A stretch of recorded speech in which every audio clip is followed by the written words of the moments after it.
Good afternoon, dear students, and welcome to the world of grammar. This very lecture is going to tell you about the introduction to the grammar.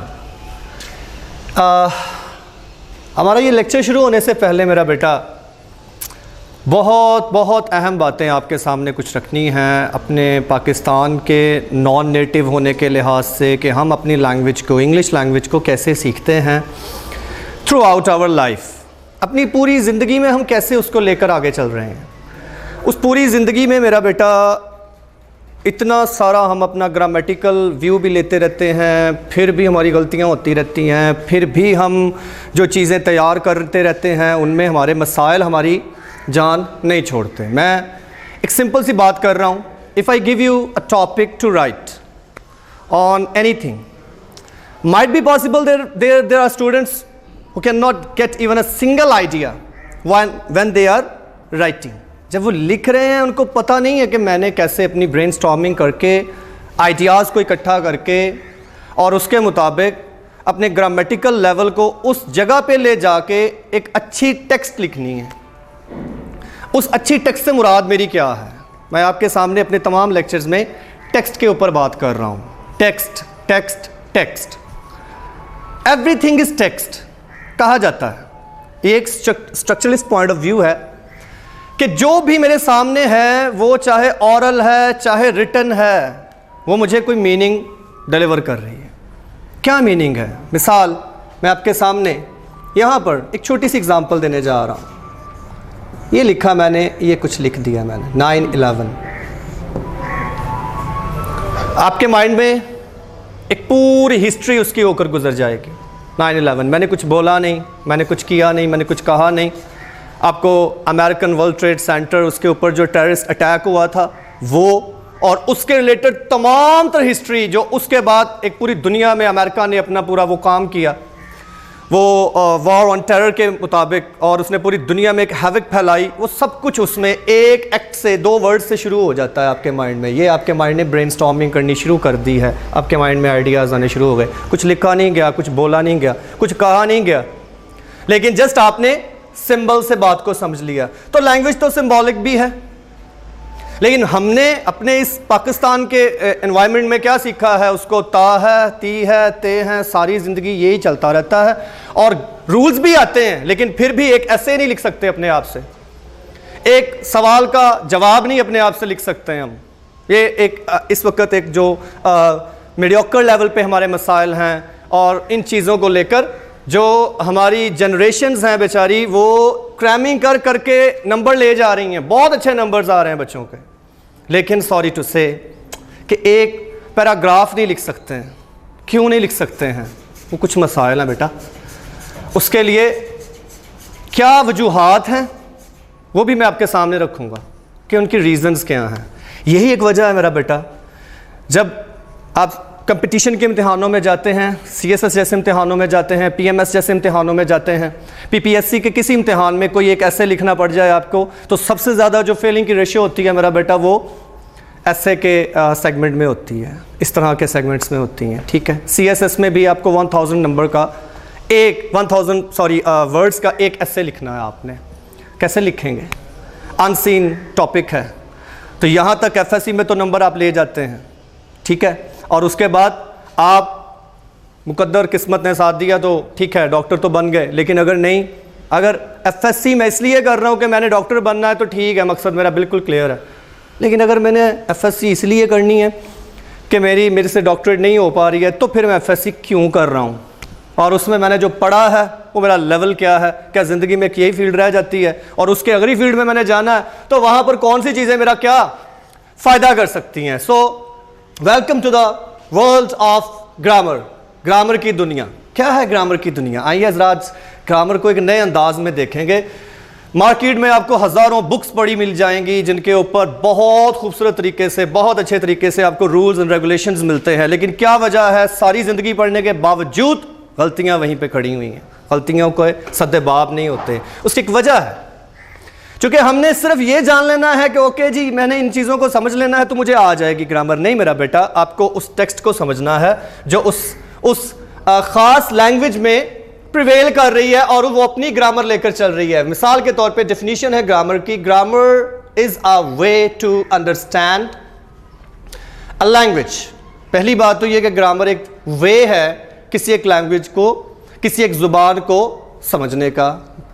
As a part, उसका एक हिस्सा समझते हैं आप। आपको पता है he goes एक हिस्सा है, लेकिन अगर यही बात आपको किसी पोएम में करनी पड़ जाए, किसी ऐसे में करनी पड़ जाए, तो वहां पर जाके आपसे आइडिया नहीं पिक होता है, रह जाते हैं। क्यों रह जाते हैं? क्योंकि आपने उसको एज ए पार्ट सीखा है, एक कॉन्टेक्स्ट में नहीं सीखा है। कॉन्टेक्स्ट क्या है? हमारे इस पाकिस्तानी लेवल पे मैं बात करूंगा जहां पे हम GTM को फॉलो करते हैं, ग्रामर ट्रांसलेशन मेथड। चलें जी, ये हमारे स्टूडेंट्स को, बेचारों को इस लेवल पे जाना पड़ता है। चूंकि हमारा एक स्ट्रक्चर ऐसे चलता रहता है तो हम उसको ऐसे ही लेकर बढ़ रहे होते हैं आगे, ठीक है। लेकिन वो स्टूडेंट्स जो O लेवल करते हैं या इसके इक्विवेलेंट कोई डिग्री करते हैं, वो मेरा बेटा GTM से नहीं पढ़ते हैं, वो DM से पढ़ते हैं, डायरेक्ट मेथड, यानी language with in a language. आप लैंग्वेज को लैंग्वेज की डोमेन में पढ़ेंगे, उसको किसी और जुबान की मदद से नहीं पढ़ेंगे। लेकिन चूंकि अब हमें किसी एक जुबान को अगर मुझे समझना है एज ए मीडियोकर स्टूडेंट, तो मैंने अभी फौरन से आपके सामने बहुत बड़े बड़े रूल्स नहीं लेकर आने हैं। मैंने आपके सामने पहले तो कुछ सवालात छोड़ने हैं, आपकी मिस्टेक्स से आपको मिलाना है। वो मिस्टेक्स क्या हैं आपकी? तो no as a part, not as whole, मुकम्मल तौर पर नहीं वो ग्रामर आपको समझा पाती है। क्यों नहीं समझा पाती है? हमारे कॉन्टेक्सचुअल एबिलिटी कायम नहीं होती है हमारे दिमाग में, जो कि उस कॉन्टेक्स्ट के मुताबिक मैं अपने फिक्रे में, मैं अपने सेंटेंस में जो मैं फीलिंग्स देना चाह रहा हूँ, इमोशंस देना चाह रहा हूँ, वो मेरे से नहीं उठा पाती हो। ये उसकी एक बुनियादी वजह है। वजह वो क्या है? हमने इंग्लिश को तो समझना है, लेकिन हम समझते कैसे रहते हैं? हम उर्दू की मदद से समझते रहते हैं उसको। हम उर्दू का स्ट्रक्चर फॉलो करते रहते हैं थ्रू आउट आवर लाइफ। लेकिन जिन्होंने DM से पढ़ा होता है, डायरेक्ट मेथड में पढ़ा होता है, वो इस स्ट्रक्चर पे नहीं जाते। लेकिन मोस्टली स्टूडेंट बेचारे जो हमारे इस लेवल पे चलते रहते हैं, वो सारी जिंदगी पहले उर्दू का उसका वर्ड ढूंढते रहते हैं। मुझे पहले वोकैबुलरी मिल जाए। वोकैब उनके पास होती नहीं है, इंग्लिश में कन्वर्जन होती नहीं है। क्यों है ऐसा? क्यों है? ये एक सवाल है, ठीक है। अब यहाँ से हमारे लेक्चर की शुरुआत होती है। जो मसाइल आपके सामने हैं वो तो मैंने रख दिए। मैंने स्ट्रेट अवे आपसे बात करनी है आज सिंटैक्टिक स्ट्रक्चर पे। इंग्लिश का एक स्ट्रक्चर है जिसके मुताबिक इंग्लिश लिखी जाती है, इंग्लिश बोली जाती है, इंग्लिश पढ़ी जाती है। वो है SVO। S mean subject, Urdu भी चले थोड़ा बहुत, उससे आप आइडिया ले लो। फाइल है। अब स्टूडेंट्स को इतना पता है बेचारों को, फाइल काम करने वाला होता है, सारी ज़िंदगी यही काम में फंसे रहते हैं। एक काम करने वाला, कौन काम करने वाला जी? ये नहीं पता, ठीक है। क्यों नहीं पता? अभी पता चलेगा। वर्ब है, फेल होता है जी, एक्शन होता है जी। कौन सा एक्शन होता है? रनिंग में है एक्शन, कंप्लीटेड एक्शन है, कमिंग एक्शन है। यानी क्या इस वक्त वो रनिंग में चल रहा है, या पास्ट का हिस्सा बन गया है, या कि आने वाला फ्यूचर है। और फ्यूचर एजम्पशन है, फ्यूचर अभी हुआ नहीं है, मेरी एक एजम्पशन है होगा। हो सकता भी है, नहीं भी हो सकता है। यही तो प्रॉब्लम्स हैं। हम लैंग्वेज को जब समझते हैं हमें पता ही नहीं होता है कि असल में मैं अपने टाइम को कैसे डिफाइन करूंगा। ये वर्ब के लेक्चर में बात करेंगे इस पे इंशाल्लाह। थर्ड वन इज ऑब्जेक्ट, मफूल, जिसको हम जानते हैं। ज़रूरी भी नहीं है कि मफूल हो।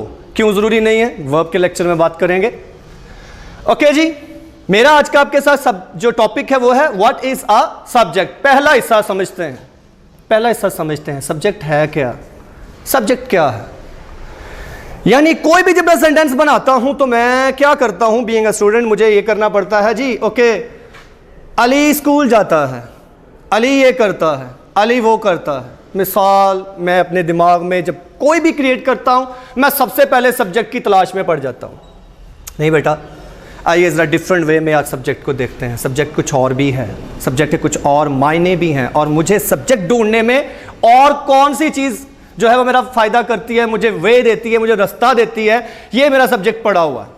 मिसाल के तौर पे सब्जेक्ट की ज़रा डेफिनेशन लीजिए। सिंपल सी डेफिनेशन है और ग्रामर्स में बहुत डिफरेंस हो सकती हैं। मैंने आपको एक आइडिया देने के लिए, आपके अंदर एक सोच पैदा करने के लिए मेरा बेटा, आप अपने आप को मेरी लैंग्वेज खुद की कैसे ठीक हो सकती है ये सवाल करते हुए अपने रजिस्टर के ऊपर जरा बैठें और जरा इस डेफिनेशन को लिखें। क्या ये definition? The subject of a sentence tells, बताता है, अबाउट whom और what the sentence is, यानी किसको नॉमिनेट कर रहा है, किसके बारे में बात कर रहा है, वो जो सेंटेंस है, ठीक है, उसको हम सब्जेक्ट कंसिडर करते हैं। Who tells about the subject? अब हमें सब्जेक्ट के बारे में बताता कौन है? मुझे कैसे पता चलेगा मेरा सब्जेक्ट कौन है? हमारे यहाँ एक लोकल लेवल सारी जिंदगी बिल्टअप हुआ है। हम लैंग्वेज को बस ऐसे ही समझते हैं कि स्टूडेंट्स को पता है सब्जेक्ट कौन है जी, ही शी इट, ठीक है, और आई वी यू दे। सारी जिंदगी स्टूडेंट्स को जब भी हम स्टार्ट करते हैं, मिसाल के तौर पर हमारे इस स्ट्रक्चर पे, लेवल पे, हमारे इस मीडियोकर लेवल पे जहाँ पे जीटीएम फॉलो किया जाता है बेटा, वहाँ पर सारी उम्र स्टूडेंट्स को बस इन्हीं का पता है कि क्या ये सब्जेक्ट्स हैं। अच्छा जी, अब वो उसका एक आइडिया ले लेता है, लेकिन उसको क्या हमने ये भी उसको आइडिया नहीं है। एक पोइट भी तो एक सब्जेक्ट है, एक इंडिविजुअल भी एक सब्जेक्ट है, एक राइटर भी एक सब्जेक्ट है, और इसी तरह एक ऑफिस भी क्या है, एक सब्जेक्ट हो सकता है अगर उसमें बात हो रही है, अगर उस सेंटेंस में उसका जिक्र हो रहा है। फिलहाल मैं जस्ट आपको दिखा रहा हूं कि हमारा सब्जेक्ट कैसे डेवलप होता है हमारे माइंड में जब हम किसी भी सेंटेंस को शुरुआत में लेकर जाते हैं, करते हैं। उसको मैंने अपने माइंड में एक लोकल लेवल के स्टूडेंट पे जाके जरा डील किया है। वो बेचारा बक्का क्या कर लेता है, वो उसको सिंगुलर बना लेता है और उसको प्लूरल बना लेता है, यानी वो उसको समझता है अच्छा एक को मैं वाहद कर लेता हूं और एक को मैं जमा कर लेता हूं। मेरे इस लेक्चर का मतलब ही ये है, इसका बेसिक कॉन्सेप्ट ही ये है कि मेरे जैसा जो स्टूडेंट है बेचारा, जिसने अपने सेल्फ स्टडी के लिहाज से लैंग्वेज को सीखना है, तो वो ज़रा एक आइडिया ले ले, अच्छा कैसे मुझे समझाया जा रहा है और मैं कैसे उसको समझ पा रहा हूँ, ठीक है। तो अब ये उसको सिंगुलर बना लिए और उसने प्लूरल बना लिया, यानी उसने कह दिया ये वाहद है और एक चीज़ क्या है उसमें जमा है। ये वाले तो वाहद जमा जानते हैं, ये नहीं पता ये भी तो वाहद हो सकते हैं, ये भी तो प्लूरल्स हो सकते हैं, पॉलिसीज हो सकता है, पोएम्स हो सकता है, वेजेस हो सकता है, कैटल हो सकता है, कैटल हो सकता है।